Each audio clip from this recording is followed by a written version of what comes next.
네, 안녕하세요. 증권맨입니다. 금요일날 우리 시장은 코스피는 1.87% 상승 마감을 했습니다. 갭은 한 4% 정도 뛰어서 시작을 했는데 좀 오버했죠. 단기간에 오른 것도 있는데 갭까지 높게 뛰어버리면 아마도 상승 피로감이 있을 수 있는 구간이었으니까, 그래서 갭을 뛰었다가 음봉을 만들긴 했지만 의미 있는 가격대를 저는 요 정도로 보거든요. 1700포인트 저항 구간인데 뛰어넘고 얘가 음봉으로 다시 하방 돌파해서 떨어져 버렸으면 별로 안 좋은 모습으로 볼 수 있었겠지만, 일단은 뛰어넘고 나서 1700포인트를 지켜주는 모습은 나쁘지 않다, 괜찮다고 보고요. 코스닥도 마찬가지로 1.2% 종가로는 마감을 했지만 장중에는 상당히 강한 모습이었습니다. 갭 띄우고 굉장히 오랫동안 유지도 했고요. 근데 코스닥 같은 경우도 제가 540포인트 저항으로 본다고 말씀드렸었죠. 이번에는 단기 저점과 단기 고점을 제가 어느 정도 거의 참 정확하게 맞춘 것 같네요. 많은 도움 되셨으면 좋았을 것 같고요. 저점을 잡을 때도 제가 요날 방송에서도 그렇고 리딩방 이제 카톡방에서도 그렇고, 다음날 만약에 양봉 마감하면 단기 저점으로 봐도 될 것 같다, 조심스럽게 제가 예측을 해본다, 그렇게 말씀을 드렸었죠.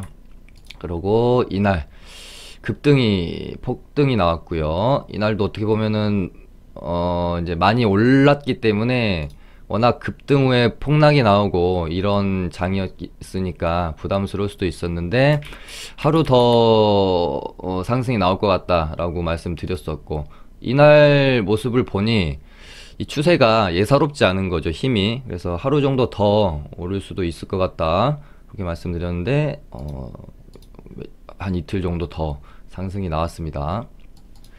아무튼 단기 바닥 구간과 단기 저항 구간인 코스닥 같은 경우는 제가 540포인트 말씀드렸었고, 코스피는 1800 말씀드렸었거든요. 코스피는 아직은 1800까지는 이제 오지 않은 상황이기 때문에 좀 더 봐야 될 것 같지만, 아마 여기서 좀 저항을 받기는 받을 거예요. 코스닥도 540포인트 말씀드린 구간에서 저항 맞고, 오후장 1시 넘어선가요? 들어서면서 뭐 투매가 나왔죠. 그러면서 상당히 공포스러울 수도 있는 그런 장이 연출됐고, 무엇보다 지금 주식시장을 경험하고 계신 분들은 정말로 뭐 역사상 없는 그런 극악의 변동성과 급등, 급락, 거래대금도 27조, 둘이 합쳐서 27조가 나왔다고 봤는데, 야, 진짜 어마어마합니다. 이런 시장에서 지금 뭐 매매를 하고 있고 주식 투자를 하고 있다는 것도, 나중에 시간이 지나면 나 때는 말이야, 너희들 코로나 때 주식 해봤어? 이런 소리를 할 수 있을 만큼 정말 주식시장의 역사적인 한 페이지에 있다라는 생각이 듭니다. 거래대금도 보시면 진짜 입이 다물어지질 않죠. 제가 마지막으로 기억하는 뭐 코스닥의 거래대금 뭐 1조 이상 찍었던 게 신라젠이거든요. 신라젠이 역사적 고점을 찍었던 2017년 말, 이때가 거래대금이 2조짜리 2조 딱 찍었었네요. 이때 보고 이번에 시즌 통해서 또 거의 제 기억으로는 처음 보는 것 같습니다. 2조 5천억 나왔고요. 거의 뭐 국민주죠 지금. 삼성전자 2조, 신풍제약 8천억, 5천억, 5천억. 야, 불과 뭐 한두 달 전까지만 해도 하루 장 마감하면 뭐 한 2천억 정도 거래 터지는 대장주 하나 나올까 말까 했었는데, 정말 어마어마하다는 생각이 들고요. 저도 지금 이제 뭐 증권사 소속으로 이 일을 하고 있기 때문에 신규 계좌 개설이 정말 어마어마하다고 합니다. 그러니까 주식을 아예 안 하셨던 분들도 지금 주식을 하려고 하고, 주식을 하다가 뭐 잠깐 그만뒀던 분들도 다시 다 주식을 하고, 그러니까 너도 나도 온 국민이 지금 지금의 어떤 장을 기회로 보고 좀 뭐 달려들고 있는 상황인 것 같고요. 그만큼 개인들도 예전 같지 않다. 상당히 스마트해졌습니다. 그래서 지금 뭐 동학 개미 운동이라고 표현을 하고 있는 상황인데, 정말로 개미들의 어떤 승리가 되는 역사적인 어떤 시장의 한 페이지에 있는 것인지 지나보면 알겠지만, 정말 값진 경험이 될 것 같은 그런 장입니다. 그리고 뭐 바닥 뭐 이렇게 저항, 제가 뭐 예측한 것 말고도 바닥에 대한 이야기도 제가 한 이틀 연속 방송에서 말씀드렸었죠. 우리는 꼭 어떤 증시 추세나 바닥을 외인이나 기관 같은 메이저 세력들이 잡아줘야 된다라고 어떻게 보면 고정관념을 가지고 있는데, 꼭 그렇지 않다. 개인이 바닥을 잡는 경우도 굉장히 많습니다.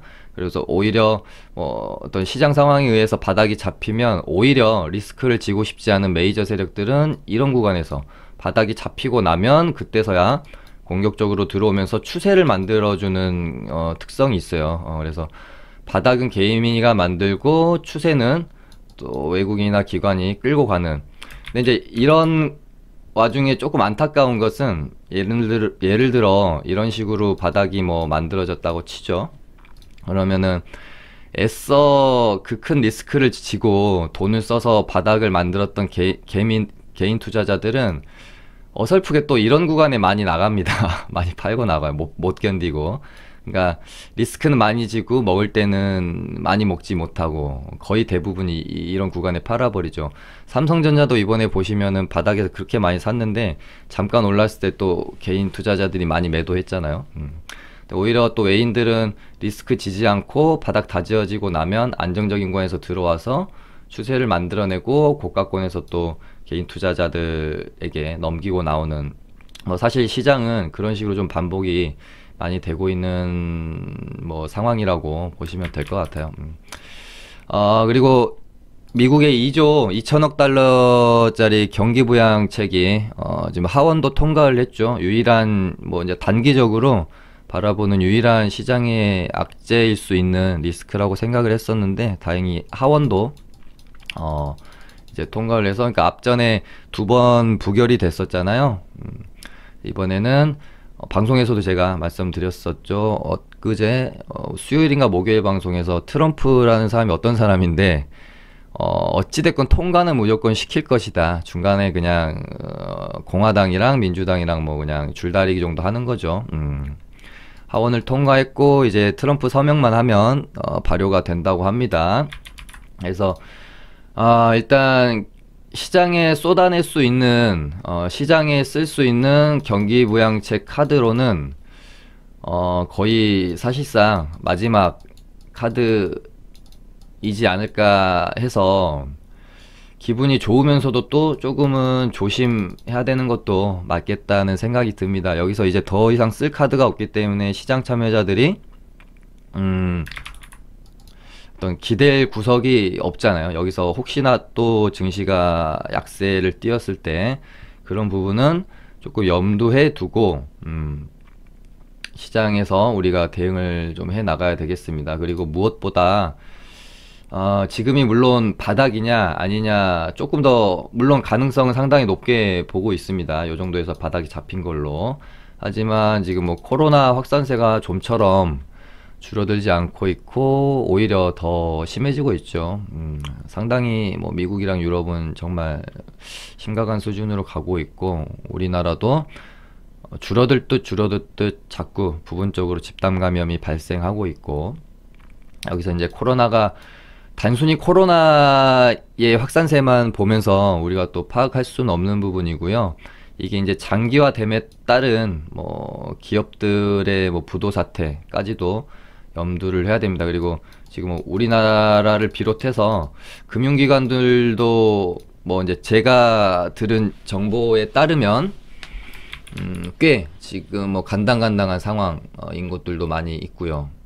그리고 무엇보다 석유 전쟁, 쉽게 마무리가 되지 않는 석유 전쟁으로 인해서 유가가 쉽게 그렇게 반등을 보이지 않고 있는 상황이고요. 이게 정말로 미국 셰일가스 업체들의 부도로까지 이어지게 될지, 이 부분도 항상 좀 수시로 체크하면서 시장에서 대응을 좀 해야 될 것 같고요.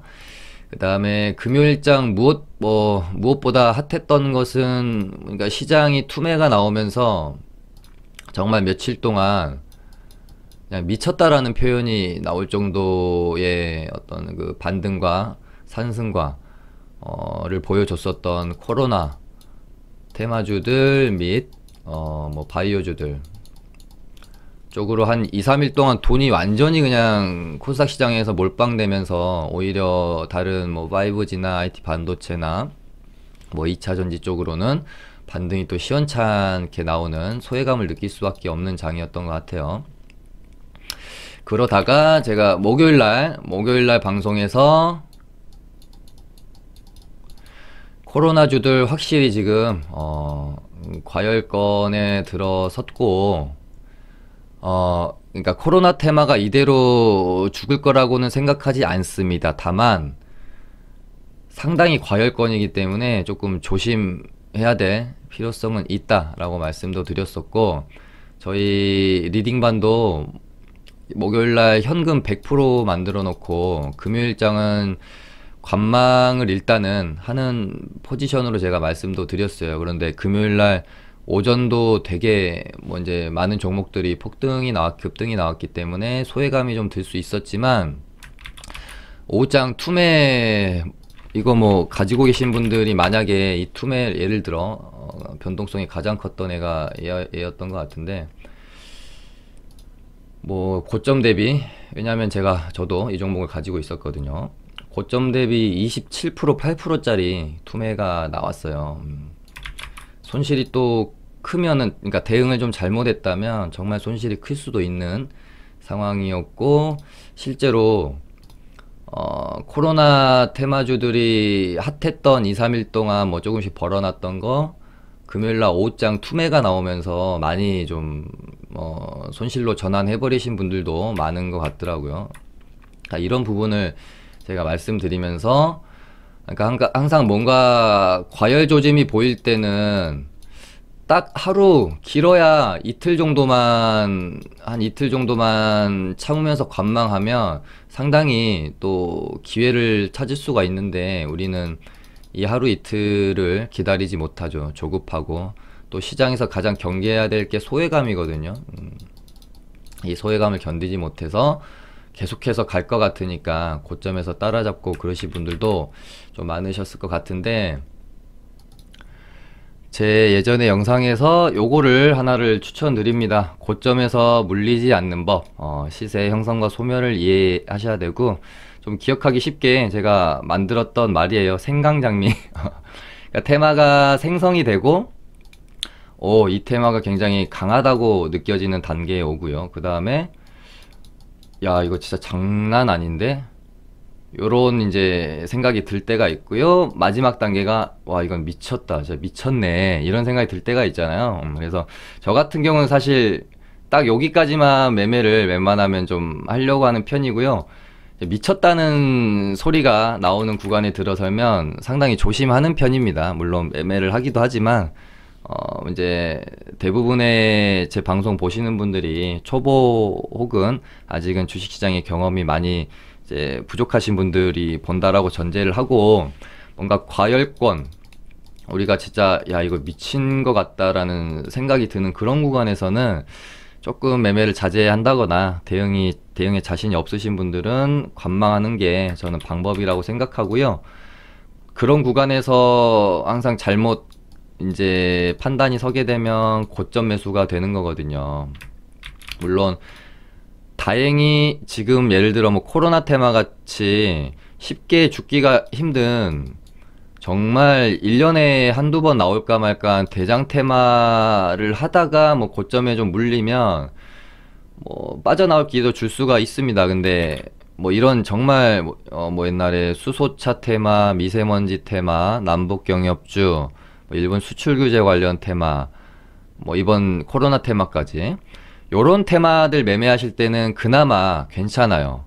고점에 물렸다고 생각했지만 테마 자체가 너무도 강하니 파동이 한 번 더 나오는 경우도 생기니까, 그러면서 탈출할 기회를 주는데, 이런 테마들은 1년, 2년 매매하면서 몇 번 겪어볼 수 없는 테마들이고, 오히려 되게 많은 우리가 매매를 할 때에는 시덥지 않은 테마나 시덥지 않은 개별 종목들, 그런 구간에서 매매를 하게 되잖아요. 예를 들면은 최근에 뭐 기생충 테마 같은 거, 미쳤다라는 생각이 들 수밖에 없는 이런 구간인데, 이런 구간에서 매수하시는 분들이 없을 것 같지만 분명히 있다는 거죠. 근데 이런 거 물리면 정말 답도 안 나오죠. 그래서 아까 말씀드린 이제 테마가 형성이 되고, 야 강하다, 장난 아닌데 요 정도까지만 매매하세요. 이 이상은 뭐 신의 영역이라고 생각하시고, 야 이거 너무 과열이다, 혹은 야 저 미친 것 같다, 이게 미쳤어, 말이 돼, 이런 정도의 뭐 시세를 뽑는다거나 할 때는 과감하게 좀 관망을 하면서 지켜볼 수 있는 차분함도 있어야 될 것 같습니다. 뭐 예를 들면 EDGC가 3연상이에요. 물론 상당히 강하죠. 진단키트 뭐 정말 미국 뭐 유럽 비롯해서 수백 개 국가들에서 우리나라의 진단키트를 쓰기 위해서 요청을 하고 엄청 강한 테마죠. 하지만 그래도 저도 상따를 할 때도, 뭐 상따를 하거나 매매를 할 때 3연상부터는 진짜 조심합니다. 비중을 많이 줄이거나 분할 매수보다는 무조건 그냥 철저하게 손절 대응으로 가거나, 그러니까 이런 게 안 되시는 분들은 그냥 이런 구간은 좀 패스하시는 게 주식 오래 하시려면은 좋다, 뭐 그런 거죠. 아무튼 금요일 장도 역시나 코로나 및 바이오 테마주들이 활개를 쳤고요. 뭐 진단키트는 뭐 계속해서 강하고 있고, 시젠이 이제 경고 종목도 걸리고, 이 현상에 거래도 사실 좀 많이 터졌죠. 음봉 만들어졌고, 단기 고점도 이제 염두해둬야 되는 상황이라고 보여지고요. 거기다가 EDGC도 3연상이잖아요. 그러면은 월요일날 뭐 이런 식으로 아마 거래량 진짜 폭발할 겁니다. 다음주 월요일날 이런 식으로. 그러면은 뭐 단기적으로는 또 한 번 파동을 만들어낼 수는 있겠지만, 단기적으로는 고점이 형성될 가능성이 높다고 보여집니다. 다만 진단키트랑 치료제 쪽은 요거는 쉽게는 안 죽을 것 같아요. 쉽게 죽진 않을 것 같고, 요렇게 예를 들어 한번 조정 시원하게 한번 털어내고 다시 한번 파동을 만드는 그런 뭐 시나리오도 저도 머릿속에 좀 그려놓고 있습니다. 뭐 종목들을 설명할 별로 의미가 없습니다. 없는 장입니다. 저번 주 뭐 수목금 이렇게는 뭐 종목 불문하고, 코로나로 엮여있던 종목들은 그냥 다 급등이 나왔기 때문에, 거기다가 죽어 있는 줄 알았던 마스크 테마까지 다시 한번 치고 올라왔고요. KM, 웰크론, KM도 상한가 들어갔고, 교육주들도 다시 한번 이제 온라인 계약이 재료로 또 작용을 하면서 전고점을 넘는 상황. 거기다가 제가 말씀드렸던 코로나 테마 순환매 돌고 있는데, 유일하게 안 돌았던 게 손세정제 쪽이다. 목요일날 제가 이날 말씀드렸었죠. 그래서 얘네도 한번 올 수 있을 것 같다 보시라 그랬는데, 뭐 MH 에탄올, 한국 알코올 둘 다 좋은 상승이 20%대 뭐 이렇게 나왔었고요. 아무튼 이제는 뭐 단 하나도 빼놓지 않고 코로나 테마는 전부 다 뭐 폭락이 나오기 전 가격대로 다시 돌아왔거나 그 이상 전고점을 넘겼거나, 모두 지금 그런 상황입니다. 이렇게 되고, 아무튼 마스크 테마도 생각보다 올라오는 모습이, 상한가까지 일단 KM이 만들어줬기 때문에 얘네들이 양봉만 뽑아내고 죽어버렸으면 약간 설거지 파동의 느낌으로 보려고 했는데, 일단 KM이 대장으로 상한가를 만들었잖아요. 그럼 지켜봐야 되죠, 당연히. 진단키트 말씀드렸고, 그 다음에 치료제 쪽도 또 말이 많죠. 이뮨메드가 뭐 실질적으로 뭐 효능이 별로 없다고 뭐 기사가 하나 나왔었고, 지분매도 소식도 있는 바람에 시간에서 많이 떨어지고 개파락했었는데, 얘네들도 목요일날 제가 방송에서 말씀드렸죠. 무조건 빠져나올 기회는 줄 것이니까 개파락하고 빠져나올 기회는 한번 준다. 그러니까 얘가 이렇게 됐다가 반등이 나왔다가 오후장에 툼에 나오고 다시 이렇게 만들어진 거잖아요. 그러니까 제가 방송에서 말씀드린 전략으로 개파락하고 시작할 때 좀 추가 매수해서 반등 나올 때 좀 빠져나왔으면 큰 피해는 없었을 것 같아요. 마크로젠도 마찬가지고 둘 다 그렇게 말씀드렸었습니다. 일단은 치료제 쪽도 사실은 악재가 생길 수 있는 가장 리스크가 있는 테마가 사실은 치료제 쪽인 것 같아요. 너무 지금 어떤 축축성이나 그런 것들로 난무하고 있는 상황이기 때문에 뭐 이뮨메드처럼 뭐 실제로 별로 코로나에 뭐 약발이 안 든다 그렇게 나오면은 또 툼에 나올 수 있는 상황이니까 코로나 치료제 쪽 접근하실 때는 그 재료에 대한 공부를 좀 많이 하시고 접근하시는 게 좋을 것 같습니다. 특히나 뭐 차라리 하시려면 이런 게 제일 낫겠죠. 트럼프가 본인 입으로 클로로킨에 대해서 중요성에 대해서 뭐 언급했기 때문에 저는 치료제 쪽은 웬만하면 이쪽으로만 매매를 하는 것도 나쁘지 않다라고 보여지고요.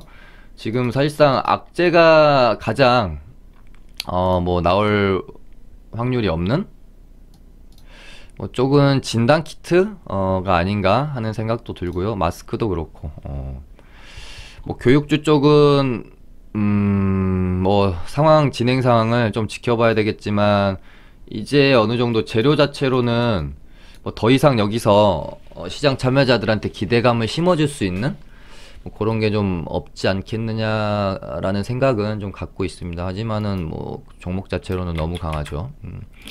손세정제 애들도 다른 코로나 소테마 쪽에 비하면 힘이 그렇게 막 좋은 편은 아니어서 얘네들이 힘을 내면 그때 가서 보면 됩니다. 미리 선체매할 필요는 없을 것 같고요. 그 다음에 코로나 테마주 말고 신라젠도 코로나 테마로 껴줘도 되겠죠. 물론 AACR 초록 이제 선정돼서 오른 것도 있었지만 얘는 뭐 말씀드린 것처럼 상한가 들어가면 무조건 다음날 좋은 모습 한 번은 보여주는 그런 종목이어서 신라젠도 뭐 지켜보시면 좋을 것 같고 얘도 뭐 바닥 오래 다졌고 여기서 더 나올 만한 사실 악재도 없는 기업이라 이 정도면은 바닥권이라고 인식을 하고 뭐 좀 충분히 매매를 해봐도 괜찮은 자리들하고 보여집니다. 그리고 파미셀도 어마어마하고요. 강합니다. 셀트리온 제약은 뭐 지금 단기 과열 들어가서 지금 주말에 보니까는 합병에 대해서 다시 한번 언급이 나온 것 같아요. 그래서 재료로는 합병 기대감도 있고 코로나 뭐 치료제 관련 기대감도 있고 지금 셀트리온이 매출이 상당히 올해도 그렇고 신장할 것으로 좀 내다보고 있죠. 그래서 셀트리온 그룹은 참 좋은 것 같습니다. 좋은 것 같고요. 그 다음에 여기는 없는데 셀리버리도 결국은 제가 최근에 가장 매매를 많이 했던 거가 셀리버리인데 뭐 상한가 만들어 놓고 이틀 조정 거치고 제자리 가려고 이러는 모양새로 좀 저는 봤습니다. 결국은 시장 폭락 나오기 전에 가격대로 한번 찍고 이제 오후장에 툼에 나오면서 윗꼬리를 좀 길게 달긴 했지만 뭐 이런 식으로 한번 흐름 뭐 시장이 폭락만 나오지 않는다면 흐름 만들어 가줄 수 있지 않을까 그런 생각 가지고 있는 종목 중에 하나고요. 알테오젠도 셀리버리랑 비슷한 느낌 뭐이라고 보시면 될 것 같아요. 이렇게 뽑아주고 요 안에서 좀 움직이다가 이렇게 한번 그러니까 시장에 따라서 얘네도 움직이겠죠. 어떤 테마적인 움직임을 보이는 종목은 또 아니라서 시장이 받쳐주면 조정 구간으로 가다가 이제 폭락 전 가격으로 회귀하려고 하겠죠. 그렇게 되고 한진칼이 다시 한번 재료가 살아나는 느낌입니다. 뭐 주총에서 이제 조은태가 승리를 했지만 결국은 뭐 이제 임시주총도 열 수 있기 때문에 결국은 어쨌거나 51%를 가져가는 쪽이 승리를 하게 될 것으로 보이기 때문에 다시 한번 재료가 살아나는 느낌입니다. 한진칼 물리시거나 이러신 분들 많은 것 같은데 정말 다행이라는 생각이 들고요. 지금 KCGI 쪽에서 그러니까 가지고 있던 한진 주식을 151억을 뭐 처분을 했다고 해요. 그래서 이 자금이 일단 확보가 되었고, 이 자금을 뭐 이제 한진칼 지분을 늘리는데 쓸지 안 쓸지 그 목적에 대해서는 아직은 뭐 알 수는 없지만 상당히 기대는 하고 있죠. 다만 이제 151억이라는 이제 돈이 뭐 아주 큰 뭐 지분율에 영향을 미칠 만한 돈은 아니지만 그만큼 그래도 급하다라고 보여질 수도 있는 부분이잖아요. 지금 뭐 0.5%, 0.1% 때문에 이 모든 싸움에서 한 명은 뭐 모든 걸 갖고요. 그러니까 지금 그러니까 지분 싸움이 얼마나 이제 대박 재료, 대박 테마가 되는 거냐면, 그러니까 강력한 모멘텀을 갖는 거냐면, 나머지 진짜 1%의 이 지분을 누가 갖느냐에 따라서 all or nothing 이잖아요.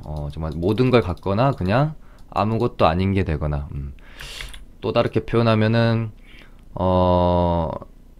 이 한진 그룹의 총수가 되느냐, 그냥 일개 뭐라고 해야 되죠? 회사원이 되느냐? 뭐 이제 조원태, 조연아 입장에서 보면요. 1% 때문에 총수가 되느냐, 회사원이 되느냐, 혹은 뭐 그냥 지분을 많이 가지고 있는 그냥 주요 주주가 되느냐의 싸움이 되는 거니까 어마어마한 재료라고 밖에 볼 수 없는 것 같습니다.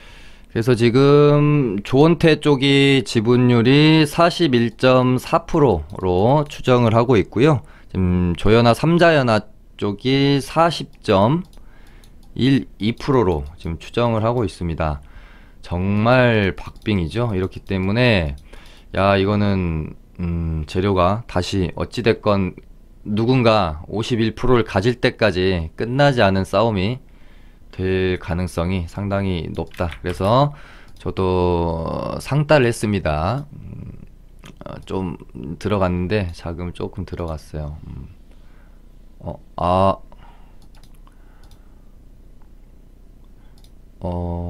이게 뭐지? 안 나오네요. 이게 주말에 한 번씩 하면 이게 자동 일지가 이게 잘 안 될 때가 있더라고요.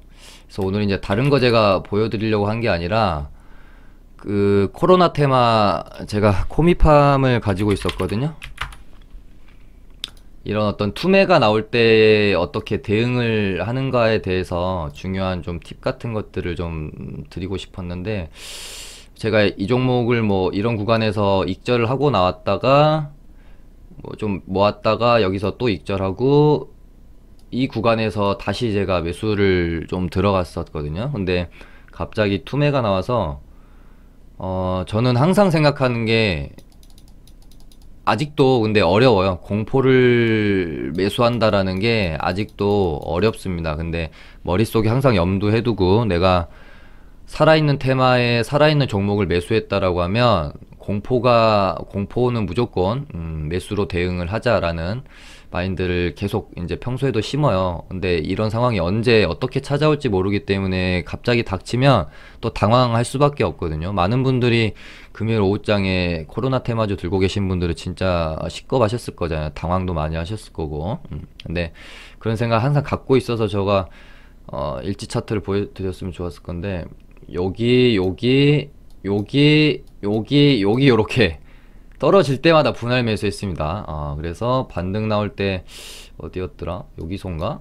오히려 익절하고 나왔어요. 익절하고 나오고 여기 사서 팔고 트레이딩을 엄청 했습니다. 이 구간 안에서 코미팜도 그렇게 트레이딩을 좀 했었고, 다른 종목들도 트레이딩을 엄청 했어요. 웰크론도 많이. 진짜 안 되네. 주말에 꼭 이렇더라고요. 안 되더라고요. 웰크론도 여기서 떨어지면 잡고 올라가면 팔고 이거를 엄청 했어요. 그래서 또 그러니까 제가 목요일날 말씀드린 것처럼 너무 과열이다 싶어서 좀 코로나 테마주들 관망하고 또 계셨던 분들은 또 현금을 가지고 계셨을 거고, 이런 구간에서 오히려 공포를 매수해서 많은 수익을 또 내셨을 수도 있는 그런 기회가 있는 장이었다라고 생각을 하고요. 또 하나 말씀드리고 싶은 것은, 항상 저 같은 경우는 계좌를 운영할 때, 매매를 할 때